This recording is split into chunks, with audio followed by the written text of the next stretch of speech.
بسم اللہ الرحمن الرحیم حکم غرامت التاخیر والدخول فی العقد بهذا الشرط،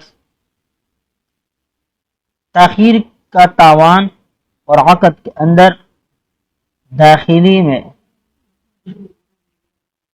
اس شرط کے ساتھ تاخیر کرنے کا تاوان، غرامت تاوان کو کہتے ہیں۔ ایک وقت آپ کو بتلا دیا گیا ہے کہ اس وقت کے اندر آپ نے فلاں کام کرنا ہے، مثال کے طور پر قسط ادا کرنی ہے۔ اگر آپ نے وہ قسط اس وقت پر ادا نہیں کی تو آپ کے اوپر اتنا جرمانہ لگایا جائے گا، آپ کے اوپر اتنا تاوان آئے گا۔ اس تاوان کا کیا حکم ہے، اس غرامت کا کیا حکم ہے، اس کو یہاں ذکر کرتے ہیں۔ المسئلۃ الثالثہ، تیسرا مسئلہ، حکم التقاعد، عقد کا حکم مع مصدر البطاقہ، کارڈ جاری کرنے والوں کے ساتھ، فی حین اس زمانے میں، ان العقد یصرح، کہ عقد جو ہے یصرح تصریح کرتا ہے کہ بان حامل البطاقہ، کہ کارڈ ہولڈر ان لم یسدد الفاتورہ خلال فترۃ السماح، اگر وہ بل کی ادائیگی نہیں کرے گا خلال فترۃ السماح، جو موقع، جو مدت اس کو دے دی گئی ہے، التی ہی شہر عادتاً، مثال کے طور پر ایک مہینہ، عادی طور پر ایک مہینہ ہوتا ہے۔ مثال کے طور پر یوں سمجھو کہ کارڈ ہولڈر کو بینک نے کہا کہ ہم آپ کی طرف سے سمن کی ادائیگی کر دیتے ہیں، لیکن ایک مہینے کے اندر آپ نے کیا کرنے ہوں گے، بینک کو یہ پیسے ادا کرنے ہوں گے، ٹھیک ہے۔ فإن المصدر يتقاضى عليه زیادۃ، اب یہ کارڈ جاری کرنے والا اس پر زیادتی کا مطالبہ کرتا ہے، یعنی ایک مہینے کے اندر اگر آپ نے ادا نہیں کیے تو پھر اس صورت میں جتنے دن بڑھتے چلے جاتے ہیں اتنا بھی وہ اپنا تاوان اور جرمانہ لگاتے چلے جاتے ہیں۔ اب سمجھ گئے؟ ایسی بہت ساری مثالیں، جیسے کہ آپ گیس بل، الیکٹرک بل، مختلف چیزوں کی بلیں ہوتی ہیں، اس کے اندر دو قیمتیں لکھی ہوتی ہے کہ بھائی بر وقت تاریخ ادا کر دی تو 1100 روپے ہیں، لیکن اگر لیٹ تاریخ کے ساتھ ادا کرو گے تو پھر کیا ہے، 11.5، 11، 12، 12.5، 13 تک بات پہنچ جاتی ہے۔ سمجھ گئے؟ یہی ہے غرامہ، یہ کیا ہے، غرامہ۔ اب یہ تو ایک مثال میں نے آپ کو ظاہری طور پر دے دی۔ اب یہ جو مصدر البطاقہ یعنی کارڈ جاری کرنے والا بینک جو ہوتا ہے، یہ کارڈ ہولڈر کے ساتھ اس قسم کا معاہدہ کرتا ہے کہ بھائی ٹھیک ہے، ہم آپ کی طرف سے رقموں کی ادائیگی کریں گے اور یہ کارڈ آپ کو جاری کرتے ہیں، لیکن آپ اتنی مدت کے اندر ہماری رقم ہمیں واپس کریں گے، لیکن اگر آپ نے ہماری رقم اتنی مدت میں ہمیں واپس نہیں کی تو پھر آپ پر چارج کرتے چلے جائیں گے، یعنی جرمانہ آپ کے اوپر آتا رہے گا۔ صحیح ہے؟ اب عام بینکوں کے اندر اس کو سود کہتے واضح، لیکن ہمارے یہاں اس کو غرامت، جرمانہ وغیرہ کے الفاظ سے تعبیر کر دیتے ہیں۔ فإن مثل هذا الاشتراط محرم شرعا لكونه ربا، حضرت کہتے ہیں کہ یہ شرط لگانا شرعاً حرام ہے، اس لیے کہ یہ سود ہے۔ یہ کیا ہے؟ سود ہے۔ پہلے سے طے کیا بھائی کہ ایک تاریخ تک اگر آپ نے قسط ادا نہیں کی تو پھر آپ کے اوپر اتنا جرمانہ ہوگا، تو ظاہر ہے اسی کو تو سود کہتے ہیں، اس کو کیا کہتے ہیں؟ سود کہتے ہیں۔ ولیکن یمکن لحامل بطاقہ التحرز منه، لیکن یہاں کارڈ ہولڈر کے لیے اس سود سے بچنا ممکن ہے۔ وہ کیسے؟ بأن یأمر مصدر البطاقہ ان یحسب مبلغ الفاتورة من حسابه مباشرة، کہ وہ کارڈ جاری کرنے والے ادارے سے یہ کہہ دے کہ وہ بل کی جو قیمت ہے وہ اس کے اکاؤنٹ سے ابھی کیا کرے، کاٹ دے۔ بھائی مصدر بطاقہ کے پاس آپ کا کیا ہے، اکاؤنٹ ہے، مصدر بطاقہ نے آپ سے کہا کہ ہم ٹھیک ہے آپ کے اکاؤنٹ سے پیسے نہیں کاٹتے، لیکن ایک مہینہ آپ کو وقت دیتے ہیں کہ ایک مہینے کے اندر آپ ہمیں یہ رقم لا کر دیں گے، نہیں کریں گے تو پھر ہم آپ کے اوپر جرمانہ عائد کریں گے اور اضافی رقم وصول کریں گے۔ اب اس کارڈ ہولڈر کے لیے یہ بات ممکن ہے کہ وہ اس وقت بینک والوں سے کہہ دے کہ بھائی میرے اکاؤنٹ سے پیسے کاٹو، میرے بینک سے کیا کرو، پیسے کاٹو ابھی سے، سمجھ کے بعد میں نہیں دوں گا۔ وقت تسمح بعض شرکات البطاقہ بذالک، اور بعض جو ہے کارڈ جاری کرنے والی کمپنیاں اس کی اجازت بھی دیتی ہے، اما من حساب حامل بطاقہ عند المصدر و اما من حسابه فی بنک آخر، یا تو اسی بینک کے اندر جو کارڈ ہولڈر کا اکاؤنٹ ہوتا ہے اسی سے یہ اپنا رقم کاٹ لیتے ہیں، وصول کر لیتے ہیں، یا اگر کسی اور بینک کے اندر ہوتا ہے تو اس دوسرے بینک سے اپنا جو مبلغ ہوتا ہے، جو رقم ہوتی ہے، قرض ہوتا ہے، اس کو کیا کر لیتے ہیں، وصول کر لیتے ہیں۔ ٹھیک ہے،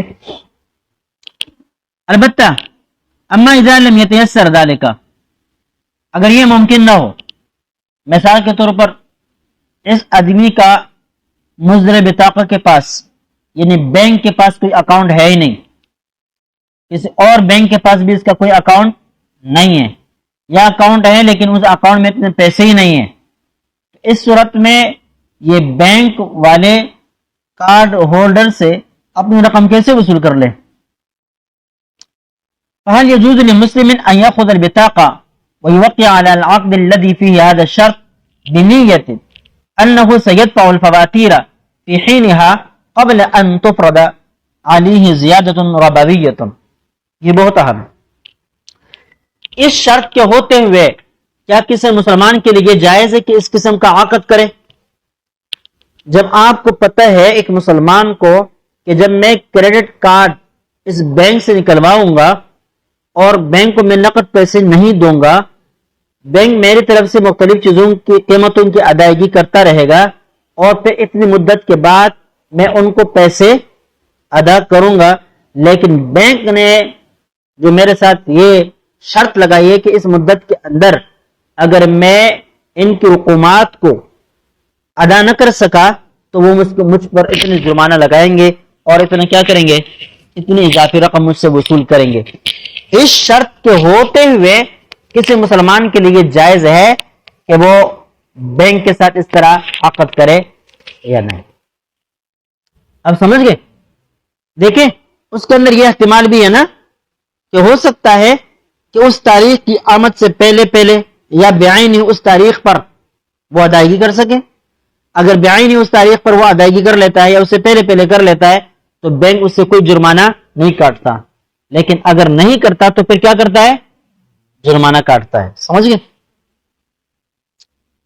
قال يجوز للمسلم، کیا مسلمان کے لیے جائز ہے ان ياخذ البطاقہ کہ اس کارڈ کو لے ويوقع على العقد اور اس عقد کے اوپر دستخط کرے الذي فيه هذا الشرط جس کے اندر یہ شرط موجود ہے، بنیت انه سيدفع الفواتیر، یہ نیت کرتے ہوئے کہ وہ بلوں کی ادائیگی کرے گا فی حینها مقررہ وقت کے اندر اندر، قبل ان تفرض علیہ زیادۃ ربویۃ، سودی اضافہ چڑھنے سے پہلے پہلے وہ بر وقت ان بلوں کی ادائیگی کرے گا، اس لیے اس کے اوپر کوئی سود نہیں آئے گا، اس لیے اس کے اوپر کوئی سود نہیں آئے گا۔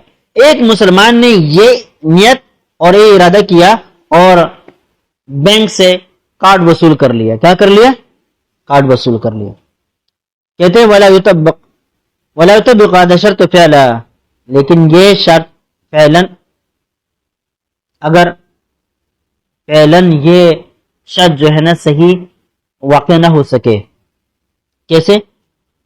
فی خلاف للعلماء المعاصرین، مثال کے طور پر اس نے کہا تھا کہ میں اس وقت کے اندر اندر ادا کر لوں گا، لیکن اگر وہ ادا نہ کر سکا تو صحیح ہے۔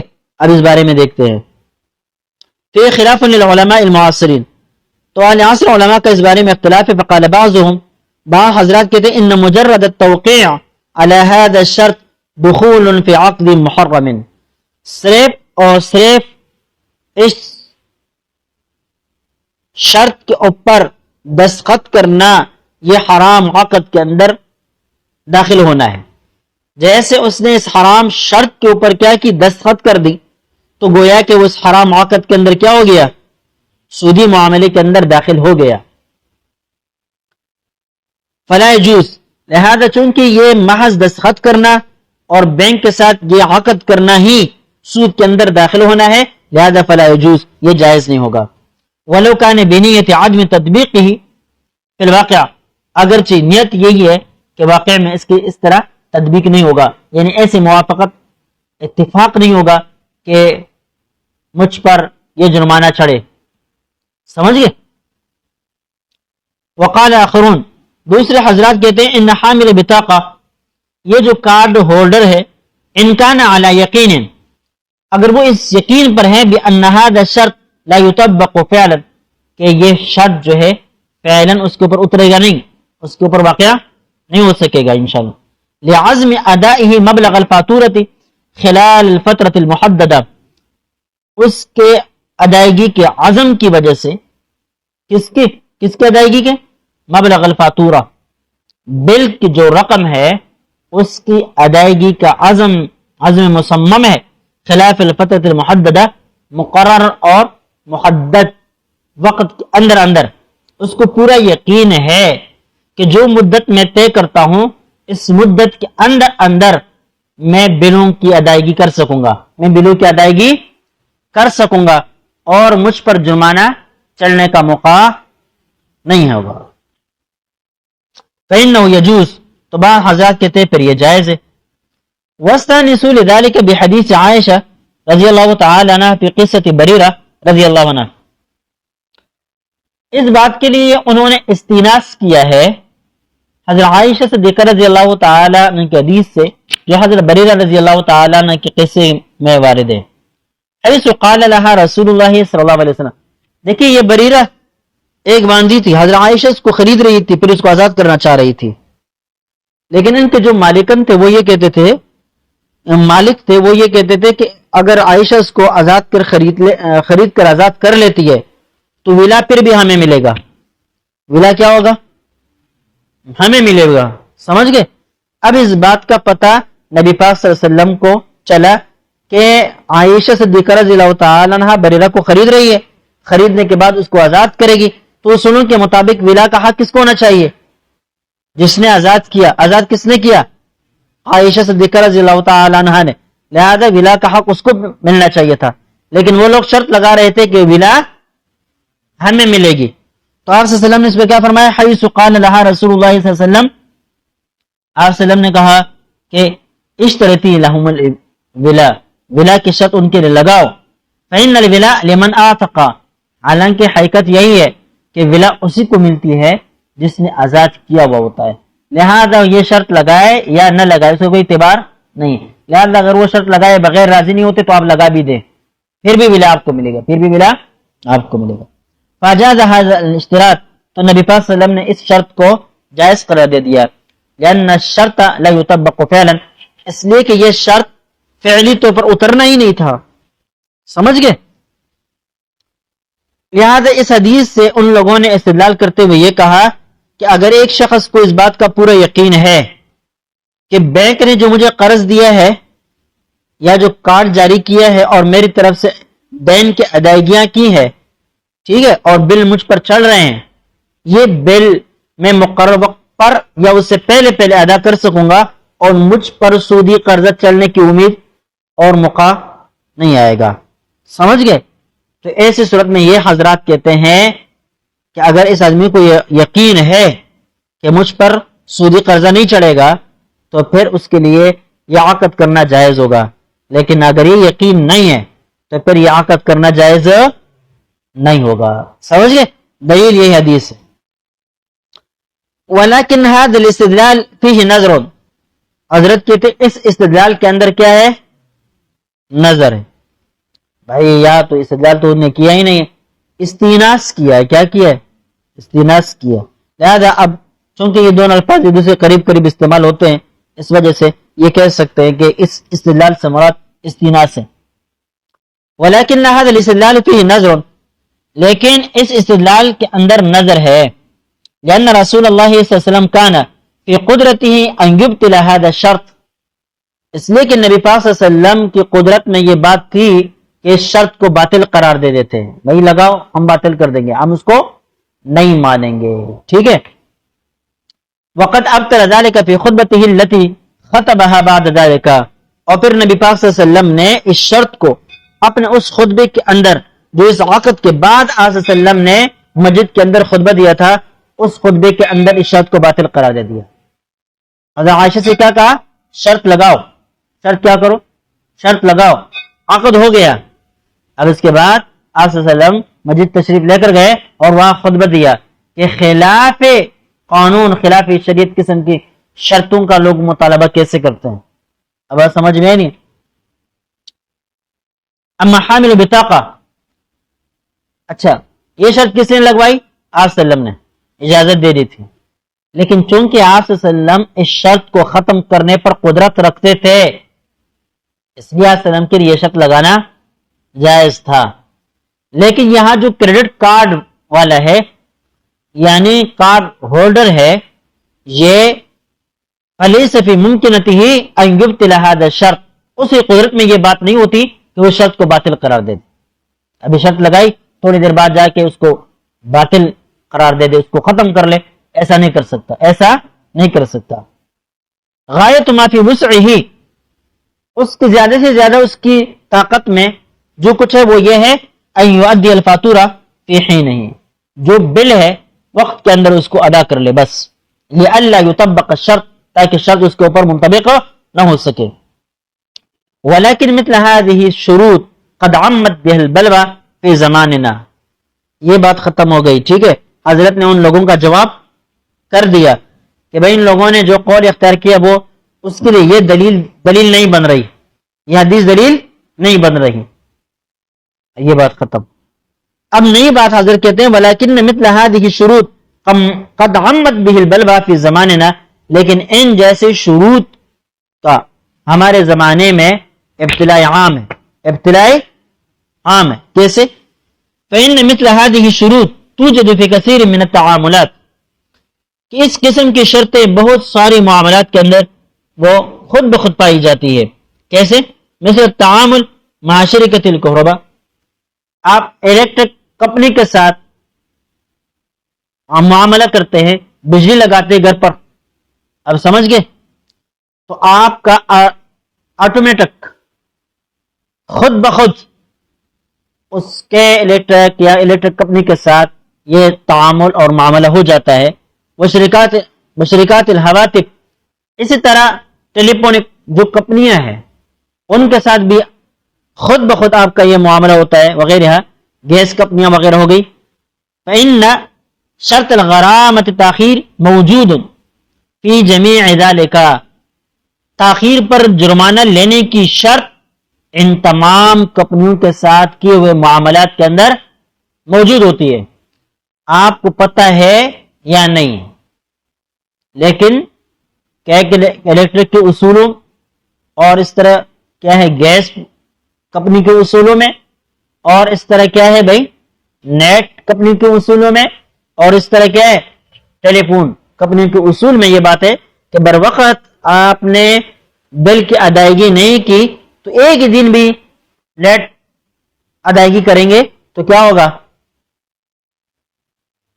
جرمانہ۔ وہ پہلے سے متعین کر دیتے ہیں بھائی کہ مقرر تاریخ کا بل یہ ہے اور لیٹ تاریخ کا بل یہ ہے۔ اب سمجھ گئے؟ ولیکن یشکل القول، لیکن یہ بات مشکل ہے کہ بل لا يجوز للانسان بانه لا يجوز للانسان ان يتعاقد مع هذه الشركات للحصول على الكهرباء والهاتف وغير ذلك۔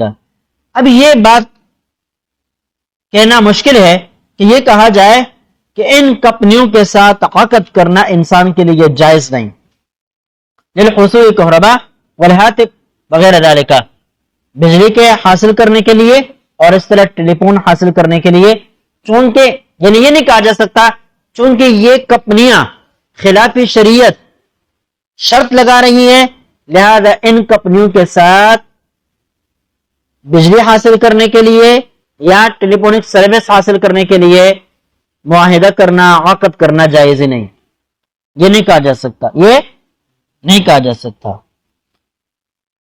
بل جرى التعامل على ان الانسان يتعاقد معها من غیر نکیر، بلکہ تعامل اس بات پر جاری ہے کہ انسان ان کے ساتھ بغیر کسی نکیر کے عقد کر لیتا ہے.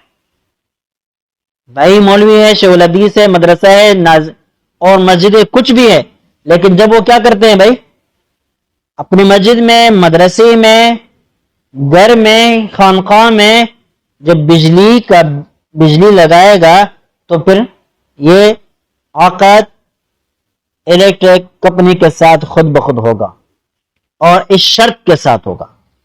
کیا ہوگا؟ اس شرط کے ساتھ ہوگا، بشرط ان یکون فی عزمہ ان یؤدی واجباته فی حینها. البتہ اگر کوئی شخص اب آپ نے آپ کو حرام سے بچانے کے لیے کوئی فکر کرتا ہے تو اس کو پھر یہ چاہیے کہ ٹھیک ہے، اس کی مجبوری ہے، کیونکہ یہاں اس کی شرط لگانا اور یا اس شرط کا انکار کرنا وہ قابل قبول نہیں. الیکٹرک کمپنی آپ سے کہے گی کہ بھئی ہماری شرائط پر ہم سے بجلی لیتے ہو تو لے لو، ورنہ نہیں لینا، تمہاری کوئی شرط منظور نہیں، تمہارا کوئی مطالبہ منظور نہیں. اس طرح ٹیلی فونک کمپنیاں ہیں، اس طرح گیس کمپنی ہے، اس طرح اور بھی، جہاں پر یک طرفہ فیصلہ ہوتا ہے اور سارے اس کے لینے پر انہی شرائط کے ساتھ لینے پر مجبور ہوتا ہے. اب صارف کے لیے ہم یہ فتویٰ تو نہیں لگا سکتے کہ بھائی کوئی بھی بجلی نہ لگائے، کوئی بھی جو ہے ٹیلی فون نہ لگائے گھر پر، یا نیٹ نہ لگائے، سمجھ گئے، یا گیس نہ لگائے. یہ فتویٰ تو ہم نہیں لگا سکتے. جب یہ فتویٰ ہم نہیں لگا سکتے تو پھر جواز کی صورت کیا بنے گی؟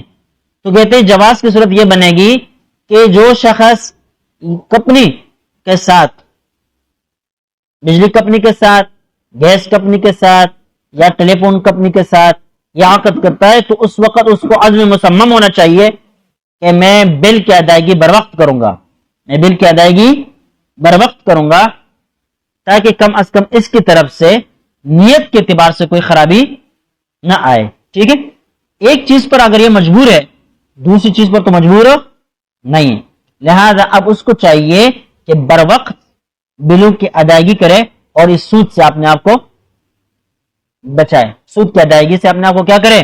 بچائے. سود لینا تو نہیں پایا جا رہا لیکن دینا پایا جا رہا، اور سود کا لینا دینا دونوں کیا ہے؟ جائز نہیں. وَإِنَّمَا أُجِيزَ ذَلِكَ لِحَاجَةٍ عَامَةٍ. کہتے ہیں اس شرط کے ہوتے ہوئے بجلی لگانے کی جو اجازت دی گئی ہے اور گیس وغیرہ لگانے کی جو اجازت دی گئی ہے یہ حاجت عامہ کی بنا پر ہے. کس کی بنا پر ہے؟ حاجت عامہ کی بنا پر. فَإِن لَمْ يَتَيَسَّرُ الْحُصُولُ عَلَى بِطَاقَةِ الْحَسْمِ الْفَوْرِي. اب اگر کسی شخص کو ڈیبٹ کارڈ حاصل کرنے کو قدرت نہ ہو، وَلَا التَّقَاعُدُ مَعَ مُصْدِرِ الْبِطَاقَةِ، اور بینک جو کارڈ جاری کرتا ہے اس کارڈ جاری کرنے والے بینک کے ساتھ بھی اس کا کوئی معاہدہ نہ ہو، بِأَن يَسْحَبَ مَبْلَغَ الْفَاتُورَةِ مِنْ حِسَابِ الْحَامِلِ، اس بات کی کہ وہ بل کی وصولی کرے کس سے؟ من حساب الحامل، کارڈ ہولڈر کے اکاؤنٹ سے. واشتدت الحاجت الى مثل هذه البطاقہ، اور اس قسم کا کارڈ وصول کرنے کی انتہائی ضرورت پڑ جائے، حاجت پڑ جائے. کیا مطلب ہے؟ اس کے پاس پیسہ بھی نہیں ہے، اکاؤنٹ میں رقم نہیں ہے، اور جس بینک سے وہ یہ کارڈ وصول کر رہا ہے اس بینک کے اندر ہی اس کا اکاؤنٹ نہیں ہے، لیکن چونکہ فیکٹریوں کا مالک ہے، جائیداد کا مالک ہے، بینک نے اس کے اوپر اعتبار کیا اور کرتا ہے، لہذا اس اعتبار سے اس نے فائدہ اٹھاتے ہوئے بینک سے کریڈٹ کارڈ وصول کر لیا. کیا کر لیا؟ کریڈٹ کارڈ وصول کر لیا. اور بینک نے یہ شرط لگوائی کہ بھائی ٹھیک ہے ہم آپ کو یہ کارڈ جاری کر دیتے ہیں، لیکن 1 سال کی مدت کے اندر اندر اگر آپ نے ہماری واجبات کی ادائیگی نہیں کی تو پھر آپ کے اوپر یہ سودی قرضہ چڑھے گا. ٹھیک ہے، تو کہتے فالمرجو، اس میں امید یہ ہے ان حاملها يعتبر معذورا في الدخول في هذه العقد ان شاء اللہ تعالی، کہ یہ کارڈ ہولڈر اس عقد کے اندر معذور سمجھا جائے گا. اس عقد کے اندر کیا ہے؟ معذور سمجھا جائے گا انشاءاللہ تعالی بعد اخذ جمیع الاحتیاطات اللازمہ. لیکن شرط یہ ہے کہ وہ باقی ماندہ جتنے بھی احتیاطی تدابیر ہے ان تمام احتیاطی تدابیر کو اپنائے، لأن لا يلجأ الى دفع الفائدة الربویہ، تاکہ وہ یہ سودی فائدہ ادائیگی کے لیے بینک کو مجبور نہ ہو جائے. سمجھ گئے؟ مطلب یہ کہ ٹھیک ہے بینک کے ساتھ یہ شرط لگانا اس کی مجبوری ہے، لیکن بل کو بر وقت ادا نہ کرنا اس کی تو مجبوری نہیں ہے. لہذا بل کی ادائیگی بر وقت کرے تاکہ اس کے اوپر یہ اضافی رقم نہ چڑھے جو سودی ہے. سمجھ گئے؟ لہذا اس بنا پر وہ اپنے آپ کو سود کی ادائیگی سے بچا سکتا ہے، ورنہ کوئی دوسرا راستہ نہیں ہے. اب یہ عام بات ہے بھائی، اس حوالے سے آپ کو ذہن بنا لینا چاہیے. اب ایک تو یہ ہے کہ آپ لوگوں کو یہ جواز فراہم کرے کہ ٹھیک ہے آپ بجلی لگائے اس شرط کو منظور کرتے ہو، گیس اور باقی چیزیں بھی آپ لگائیں اس شرط کو منظور کرتے ہو. دوسرا یہ کہ کمپنی کے اوپر یہ زور ڈالا جائے کہ بھئی یہ شرط نہ لگائے، یہ شرط نہ لگائے. اب بات سمجھ میں نہیں آئے تو اس کے لیے پورا نظام بدلنا پڑے گا. کیا کرنا پڑے گا؟ پورا نظام بدلنا پڑے گا، اور کوئی نہ کوئی اس کا متبادل بھی کمپنی کو دینا پڑے گا. اس لیے کمپنی کہے گی کہ بھئی ہم تو فل ٹائم مکمل وقت ان کو بجلی فراہم کر دیتے ہیں. صحیح ہے. اب جب ہم بل بیچتے ہیں اور اس پر ایک تاریخ لکھ لیتے ہیں، اس تاریخ پر یہ ادائیگی نہیں کریں گے تو پھر کیا ہوگا؟ اب آپ کہیں گے کہ رہن رکھواؤ شریعت کے اعتبار سے، رہن رکھواؤ تو کتنے لوگ ہیں بھائی؟ پوری کالونی میں 1000 گھر ہے مثال کے طور پر، ایک کالونی تو نہیں ہے، پورے کراچی کو انہوں نے کیا دی ہے؟ بجلی دی ہے. اب اگر اس کے بارے میں آپ کہہ رہے کہ ہر ایک سے رہن رکھوائیں اور وہ رہن کیا ہو؟ سونا بھی ہو، چاندی بھی ہو، تو پھر بھی اس سے پوری جگہ بڑھ جائیں گی. اب سمجھ میں ہی نہیں ہے تو اس کا حفاظت کون کرے گا بھائی؟ تو بہرحال یہ مختلف قسم کی مشکلات پھر آئیں گی. اس کا حل پھر شرعی نظام کو ڈھونڈ کر تلاش کر کے دے دینا چاہیے. یا تو یہ کہ لوگوں کے اندر اتنا اعتماد اور بھروسہ دیانتداری پیدا کی جائے کہ تاکہ وہ بر وقت ادائیگی کا اہتمام کرے اور اس میں آگے پیچھے نہ کرے. ہاں اگر ایک دو آدمی کو ایسے نکل آ جاتے ہیں تو ان کے ساتھ پھر آسانی کا معاملہ کیا جائے. لیکن اگر بددیانتی کا یہ عالم ہو جو آج کل ہے تو پھر یہ کیا ہے؟ مجبوری بھی بن جاتی ہے. اب بات سمجھ میں نہیں آئے. یہ جواز کا میں نہیں کہہ رہا، یہ بات کہہ رہا ہوں کہ بھائی نظام چلانے کے لیے ہمیں شریعت کا متبادل نظام بھی لوگوں کے سامنے پیش کرنا لازمی ہے. سمجھ گئے؟ بہرحال هل يعتبر توقيع الحامل على الفاتورة قبضا للثمن من قبل البائع؟ کیا بل کے اوپر کارڈ ہولڈر کا دستخط کرنا قبضا للثمن من قبل البائع، کیا بائع کی طرف سے یہ ثمن کا قبضہ، ثمن کے اوپر قبضہ ہے کہ نہیں؟ کارڈ ہولڈر ہے، اس نے کیا کر دیا؟ کسی دکان سے جس کے ساتھ بینک کا عقد ہے یا اس دکان کا بینک کے ساتھ عقد ہے، اور وہ کارڈ کریڈٹ کارڈ پر یا کریڈٹ کارڈ پر لوگوں کو مال دیتا ہے، چیزیں بیچتا ہے. اب ایک آدمی جس کے پاس کریڈٹ کارڈ ہے وہ اس دکان پر چلا گیا اور چیزوں کی خریداری کر دی. اس دکان نے بل بنایا، اس بل کے اوپر اس کریڈٹ کارڈ والے نے دستخط کر دیا کہ بھائی ٹھیک ہے یہ بل میرے اوپر آ گیا ہے، اور چل پڑا. اب یہ دستخط کرنا کریڈٹ کارڈ والے کی طرف سے اس بل کے اوپر، کیا یہ بائیں کی طرف سے ثمن کے اوپر قبضہ تصور کیا جائے گا یا نہیں؟ یہ ثمن کے اوپر قبضہ تصور کیا جائے گا یا نہیں؟ کیونکہ ابھی بائیں نے پیسے وصول نہیں کیے، لیکن صرف اور صرف بل کے اوپر دستخط کروایا ہے. کس سے؟ کارڈ ہولڈر سے، حامل البطاقہ سے، جس نے جو اس کا مشتری بن کر اسے سامان جس نے خریدا ہے اس میں صرف دستخط کر دیا کہ بھئی ٹھیک ہے، میں نے آپ سے اتنا مال وصول کیا ہے، ہاں لے لیا ہے، خریدا ہے، میں آپ کا اتنا مدیون بن گیا ہوں، لہذا یہ آپ نے جو بل بنایا ہے یہ بل صحیح ہے، اس کے اوپر دستخط کر دیا کہ جا کے اس کو بینک سے وصول کرو. کیا کرو؟ بینک سے وصول کرو. اب اس دستخط کی وجہ سے بائع ثمن کے اوپر قابض تصور کیا جائے گا یا نہیں؟ قال بعض العلماء المعاصرین، اہل عصر علماء کہتے ہیں التوقيع من قبل حامل البطاقة يعتبر قبضا من البائع للثمن. کارڈ ہولڈر کی طرف سے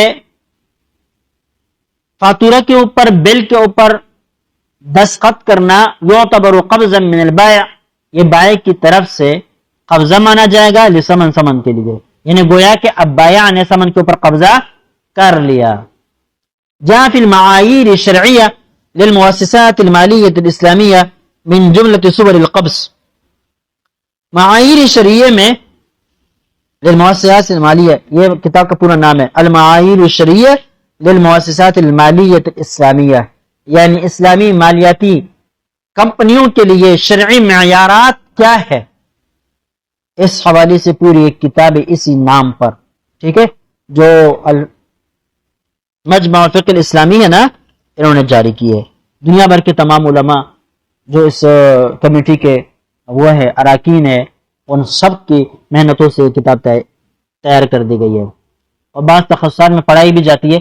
موقع ملے گا تو انشاءاللہ اگر ہم پوری نہ بھی پڑھ سکے نا تو ریڈنگ کروا دیں گے انشاءاللہ، ٹھیک ہے. تو کہتے ہیں، انہوں نے لکھا من جملۃ صور القبض، قبضے کی صورتوں میں سے ایک صورت یہ ہے تسلم البائع قسیمۃ الدفع الموقعۃ من حامل بطاقة الائتمان في الحالة التي يمكن فيها للمؤسسة المصدرة للبطاقة أن تدفع المبلغ إلى قابل البطاقة بدون أجل. بائع کے قبضوں میں سے ایک یہ بھی ہے قسیمۃ الدفع الموقع، کہ وہ قسیمہ کہتے ہیں رسید کو، کس کو کہتے ہیں؟ رسید کو کہتے ہیں، واؤچر کو کہتے ہیں، کہ وہ رسید پر قبضہ کر لیں. الدفع الموقعۃ جس کے اوپر دستخط ہے من حامل بطاقۃ الائتمان، کریڈٹ کارڈ والے کی، فی حالت التی یمکن فیہا، اس حالت کے اندر کہ جس حال میں ممکن ہوتا ہے للمؤسسۃ المصدرہ للبطاقہ، کارڈ جاری کرنے والی کمپنی کے لیے یہ ممکن ہوتا ہے ان تدفع المبلغ الی قابل بطاقہ، کہ وہ مبلغ کی ادائیگی کرے الی قابل بطاقہ، اس شخص کو جس نے اس کارڈ کو قبول کیا ہے، بدون اجل، بغیر کسی نیٹے کے. کیا مطلب ہے؟ ایک ہے حامل البطاقہ اور ایک ہے قابل البطاقہ، ان دونوں میں فرق ہے بھائی. حامل البطاقہ وہ آدمی ہوتا ہے جو کارڈ ہولڈر کہلاتا ہے، جس کو بینک نے کارڈ دیا ہے، اور قابل البطاقہ وہ تاجر ہے، وہ دکاندار ہے جس نے مشتری سے اس کارڈ کو قبول کرتے ہوئے مشتری پر چیزیں بیچی ہے. مشتری پر کیا کی ہے؟ چیزیں بیچی ہے. اب بات سمجھ میں نہیں آئی؟ اب اگر جو مالیاتی ادارہ جس نے یہ کارڈ جاری کیا ہے اس کارڈ ہولڈر کے نام پر، اس کے لیے یہ ممکن ہو کہ وہ اس تاجر کا پیسہ بغیر کسی نیٹے کے ادا کرے، تو پھر کیا ہوگا؟ تو گویا کہ جب اس دکاندار نے اس بل جس کے اوپر مشتری نے دستخط کیے ہیں، اس بل کو جب وصول کر لیا تو گویا کہ اس نے ثمن پر قبضہ کر لیا. گویا کہ اس نے کیا کیا؟ ثمن پر قبضہ کر لیا. بھئی نہیں سمجھ رہے میرے خیال سے؟ ہاں، دستخط شدہ واؤچر جب تاجر نے لے لیا تو گویا کہ اس نے مشتری سے پیسے لے لیے. کیا کر لیے؟ اب سمجھ گئے بھائی؟ دیکھیں، امیر اکبر کی دکان ہے اور اسرار بینکار ہے، ٹھیک ہے. اسرار نے مجھے کارڈ جاری کیا ہے، کریڈٹ کارڈ، اور اسرار کا امیر اکبر جو دکاندار ہے اس کے ساتھ معاہدہ ہے کہ بھئی جو بھی آپ کے پاس ہمارے بینک کا جاری کردہ کریڈٹ کارڈ لے کر آئے گا آپ ان کو چیزیں دیں گے، ادائیگی ہم کریں گے، ادائیگی ہم کریں گے، جیسے کہ اصول پہلے گزر چکے نا بھائی کل پرسوں میں۔ اب میں گیا اور امیر اکبر سے چیزیں میں نے خریدی، صحیح ہے، کئی چیزیں میں نے خریدی، امیر اکبر نے اپنی دکان کے بل پر، رسید پر بل بنایا اور مجھ سے دستخط لے لیا، مجھ سے دستخط لے لیا کہ آپ نے اتنی چیزیں خریدی، ہمارا آپ کے اوپر اتنا دین چڑھ گیا، لہذا میں نے کیا کر دیا، دستخط کر دیا۔ اس دستخط شدہ واؤچر پر جب آپ نے قبضہ کر لیا تو گویا کہ امیر اکبر نے اپنے پیسوں پر قبضہ کر لیا، اس لیے کہ اب امیر اکبر اسرار کے پاس جا کر اپنے پیسے بغیر کسی نیٹا، بغیر کسی مہلت کے فوراً وصول کر سکتا ہے۔ شرط لگائیے نا، وَيُمْكِنُ فِيهَا لِلْمُؤَسِّسَةِ الْمُصْدِرَةِ لِلْبِطَاقَةِ أَن تَدْفَعَ الْمَبْلَغَ، شرط یہ کہ اسرار کے لیے یہ ممکن ہو کہ میرے قرضوں کی ادائیگی، میرے دیون کی ادائیگی وہ فوراً کر سکے، سمجھ گئے؟ تو اس صورت میں صرف واؤچر کے اوپر قبضہ کرنا ایسا ہے جیسے کہ سمن کے اوپر قبضہ کر لیا۔ اب کوئی بات رہی، سمجھ گئے بھائی؟ ولی فیہ نظر، حضرت کہتے ہیں کہ اس میں میرے لیے نظر ہے، مجھے اعتراض ہے اس پر۔ کیا ہے؟ ایک بات یاد رکھے، یہ معایر شرعیہ جن لوگوں نے تیار کی ہے اس میں حضرت خود بھی ہے، اس میں حضرت خود بھی ہے، حضرت شیخ الاسلام صاحب، کیونکہ مجمع فقہ الاسلامی کے ایک رکن ہے۔ جب یہ رکن ہے اور اسی کتاب کے اندر یہ حل پیش کیا گیا ہے اور اس کو قبضہ تسلیم کیا گیا ہے، تو اب یہاں حضرت کیا کہہ رہے ہیں، مجھے یہ منظور نہیں ہے۔ جب منظور نہیں تو معایر شرعیہ کو کیوں قبول کیا، معایر شرعیہ کو کیوں جاری کیا ہے؟ بھائی سوال تو اٹھتا ہے نہیں اٹھتا؟ بھائی وہ کتاب آپ کی دستخطوں سے میدان میں آئی ہے، مارکیٹ میں آئی ہے، تباہ ہوئی ہے، آپ اس مجلس کے رکن ہیں اور اس مجلس نے یہ رائے پیش کی ہے، اور اب یہاں آپ کیا کہتے ہیں، مجھے اعتراض ہے۔ بھائی اگلے حاشیے پر اس سوال کا جواب دیا ہے حضرت نے، میں نے خود بخود قصدن یہ سوال اٹھایا تاکہ یہ نقطہ آپ کو ایسا نہ ہو کتاب پر دیکھ کے کتاب کے اوپر مفتی صاحب کے بھی دستخط ہے، پھر آپ کہیں گے کہ اسی کتاب کے اندر یہ حل موجود ہے اور مفتی صاحب کے دستخط بھی ہے اس کے اوپر اور اس کے اوپر اعتراض بھی کر رہا ہے۔ تو اس کی وجہ یہ ہے کہ دیکھیں وہ پوری کمیٹی کی تیار کردہ کتاب ہے، اس کمیٹی کے سربراہ ہی مفتی صاحب تھے، لیکن حالت یہ ہے کہ وہ چونکہ کثرت رائے کی بنا پر کتاب چھپتی ہے، اور جو ایک آدمی اپنا نوٹ پیش کرتا ہے کبھی وہ نوٹ قبول بھی کر لیا جاتا ہے، کبھی قبول نہیں کیا جاتا، کبھی قبول کر کے کتاب کا حصہ بھی بنا دیا جاتا ہے، کبھی حصہ نہیں بنایا جاتا، سمجھ گئے؟ تو حضرت کا اس وقت بھی ان کے ساتھ اختلاف تھا اور یہاں پر بھی اختلاف ہے، لیکن کتاب کے اندر اس کو سامنے نہیں لے کر آیا ہے، اس وجہ سے ولی فیہ نظر، لہذا حضرت نے کہا کہ میرا اس کے اوپر جو اعتراض ہے حضرت کا اعتراض بالکل بچا ہے۔ لأن براءة ذمة المشتری شیء وحصول القبض من البائع شیء آخر، مشتری کا بریء ذمہ ہونا الگ چیز ہے اور بائع کا پیسوں کے اوپر قبضہ کرنا الگ چیز ہے، یہ بات پہلے بھی گزر چکی ہے۔ کما قدمنا فی مبحث الشیک الشخصی، جیسے کہ ہم نے پرسنل چیک کے حوالے سے اس بات کا تذکرہ کیا تھا۔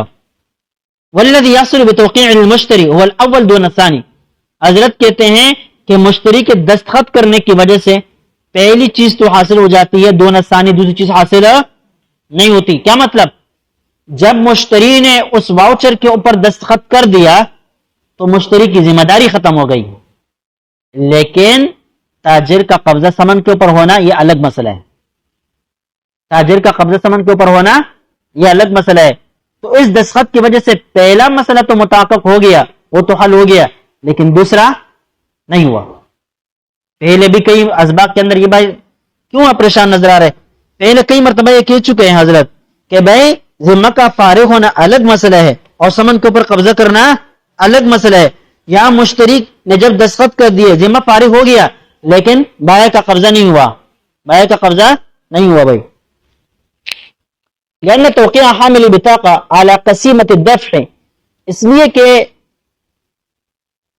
کارڈ ہولڈر کا دستخط کرنا علی قسیمت الدفع، اس دین کی ادائیگی کی رسید کے اوپر، لا يتجاوز، وہ اس سے آگے نہیں بڑھتا، من انه احال البائع على مؤسسہ التي اصدرت البطاقہ، یہ اس سے آگے نہیں بڑھتا کہ اس نے بائع کو حوالہ کیا ہے اس کمپنی کے اوپر جس کمپنی نے اس کارڈ کو جاری کیا ہے. یعنی گویا کہ مشتری نے بائع کو بینک کے حوالے کر دیا ہے کہ تم بینک سے وصول کر لو. کیا کر لو؟ وصول کر لو. مطلب یہ کہ یہ معاملہ بن جائے گا حوالے کا. کیا بن جائے گا؟ حوالے کا بن جائے گا. وَأَصْبَحَ هُوَ دَائِنًا لَهَا، اور وہ آدمی اس سے کیا بنے گا؟ دائن بنے گا. کون بھائی؟ کون دائن بنے گا؟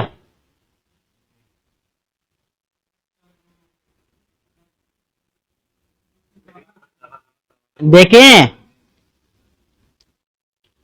اس نے کمپنی کے حوالے کر دیا نا، میرے دین کی ادائیگی کون کرے گا؟ وہ کرے گا، بینک کرے گا. تو اب جو دکاندار ہے وہ دائن بن گیا کس کے اوپر؟ اب کمپنی کے اوپر دائن بن گیا. پہلے دائن تھا کس کے اوپر؟ مشتری کے اوپر. مشتری سے مانگتا تھا، اب مشتری کی ذمہ داری منتقل ہو گئی بینک کی طرف، مؤسسے کی طرف، کمپنی کی طرف. تو اب کیا ہو گیا؟ یہ دائن بن گیا، کمپنی اس کی مدیون بن گئی. کمپنی اس کی مدیون بن گئی. فلو افلست المؤسسہ، اب اگر یہ مؤسسہ، یہ کمپنی مفلس قرار پا جائے، بعض صورت میں ایسا ہوتا ہے نا، کمپنی وہ کہتے ہیں ختم ہو جاتی ہے، مفلس ہو جاتی ہے، ٹھیک ہے، کمپنی کے اوپر قرضے چل جاتے ہیں، حکومت کی طرف سے اس کمپنی کو ناکارہ قرار دے دیا جاتا ہے. اب جب یہ کمپنی ناکارہ قرار پا گئی، الفاظ ذکر ختم ہو گئی، اب یہ جو تاجر ہے جس نے اس مشتری کو سامان دیا ہے اور مشتری نے صرف واؤچر دے کر جان چھڑا دیا تھا، اب وہ تاجر اپنے پیسے کہاں سے وصول کر لے؟ بینک تو کیا قرار پایا؟ مفلس قرار پایا. کمپنی تو مفلس قرار پائی. اب یہ کیا کرے گا؟ تاجر اپنے پیسے کس سے وصول کرے گا؟ تو کہتے یکون ہوا اسوۃ لغرمائہ علی قول ابی حنیفہ. تو امام ابو حنیفہ رحمہ اللہ کے قول کے مطابق یہ تاجر قرض داروں میں سے ایک قرض دار بن جائے گا، قرض خواہوں میں سے ایک قرض خواہ بن جائے گا، قرض خواہوں میں سے ایک قرض خواہ بن جائے گا. سمجھ گئے؟ کیونکہ طلاق کی صورت میں حوالہ واپس محیل کی طرف آ جاتا ہے. ذکر کیا تھا نا کہ بھائی اگر محتال علیہ کیا ہو جائے؟ مفلس ہو جائے، اور حوالہ ہلاکت کا شکار ہو جائے اور محتال علیہ سے اب اس کی وصولی ممکن نہ رہے، تو محتال لہو واپس کس کے پاس آتا ہے؟ محیل کے پاس آتا ہے. اب جب محیل کے پاس واپس آ گیا، محیل کے اوپر دیگر لوگوں کے بھی قرضے ہیں، تو یہ بھی دیگر قرض خواہوں کے ساتھ ایک قرض خواہ بن جائے گا. سمجھ گئے؟ وَيَرْجِعُ عَلَى حَامِلِ بِطَاقَةٍ، اور یہ حامل بطاقت کے اوپر رجوع کرے گا علی قول صاحبین کے قول کے مطابق. فَلَا يَتَحَقَّقُ الْقَبْضُ مِنَ الْبَائِعِ، لہذا بائع کی طرف سے قبض متحقق نہیں ہوا بمجرد قبول الحوالہ، صرف حوالے کے قبول کرنے کی وجہ سے وہ قبضہ نہیں ہوا. وَلَا يَتَحَقَّقُ مَا ذَكَرْنَاهُ فِي شَيْءٍ مصرفی، کہتے ہیں شے کے مصرفی کے اندر، یعنی بینک ڈرافٹ کے اندر جو کچھ ہم نے ذکر کیا تھا وہ یہاں صادق نہیں آ رہا. بینک ڈرافٹ کے اندر جو ہم نے جو کچھ ذکر کیا تھا وہ یہاں صادق نہیں آ رہا، بلکہ یہاں جو ہم نے ذکر کیا تھا کس میں؟ اشیاء الشخصی کے اندر، پرسنل چیک کے اندر جو ہم نے ذکر کیا تھا جس کے اندر حوالی کی صورت پائی جاتی تھی، وہ حوالی والی صورت یہاں صحیح آتی ہے، بینک ڈرافٹ والی صورت یہاں صحیح نہیں آتی. لأن البنك مجرى البطاقة لم يقبل شيئا من قبل المشتري المدين، اس لیے کہ کارڈ جاری کرنے والے بینک نے ابھی تک مشتری جو کہ مدیون ہے در حقیقت اس کے طرف سے کوئی چیز وصول نہیں کی ہے. حتی یقال، یہاں تک یہ کہا جائے انہ وکیل للدائن فی قبض الدین، کہ یہ دائن کا وکیل ہے دین قبضہ کرنے میں. کما ذکرنا فی مسئلہ الشیک المصرفی، جیسے کہ بینک ڈرافٹ کے مسئلے میں ہم نے ذکر کیا. والواقع، واقع یہ ان البنک المصدر، کہ یہ بینک جو کارڈ جاری کرتا ہے، انما يدفع الثمن الى البائع، یہ ثمن کی ادائیگی کرتا ہے بائع کو، قبل ان یطالب المشتری، مشتری سے وصول کرنے سے پہلے پہلے. حامل البطاقہ جو مشتری کارڈ ہولڈر ہے, بتسدید مبلغہ الیہ اس کے طرف ان کے رقومات ادا کرنے کا مطالبہ بعد میں کرتا ہے, ادائیگی پہلے کرتا ہے. ادائیگی پہلے کرتا ہے بینک اور پھر کارڈ ہولڈر سے بعد میں لیتا ہے. فلیس التوقیع علی قسیمۃ الدفع لہذا ادائیگی کے واؤچر یا بل کے اوپر یا رسید کے اوپر دستخط کرنا یہ قبضہ نہیں ہے من البائع بائع کی طرف سے لثمن ثمن کے اوپر. ولیکن تبرأ به ذمۃ المشتری البتہ اتنی سی بات ہے کہ اس سے مشتری کی ذمہ داری بری ہو جاتی ہے. کما تبرأ بحوالۃ الدین جیسے کہ دین کے حوالے کی صورت میں محیل کی ذمہ داری وہ بری ہو جاتی ہے, ذمہ بری ہو جاتا ہے. اسی طرح یہاں پر بھی مشتری کا ذمہ بری ہو جاتا ہے اور دین بینک کے اوپر چڑھ جاتا ہے. سمجھ گئے؟ کتنا ٹائم ہو گیا؟ چلے کافی ہے.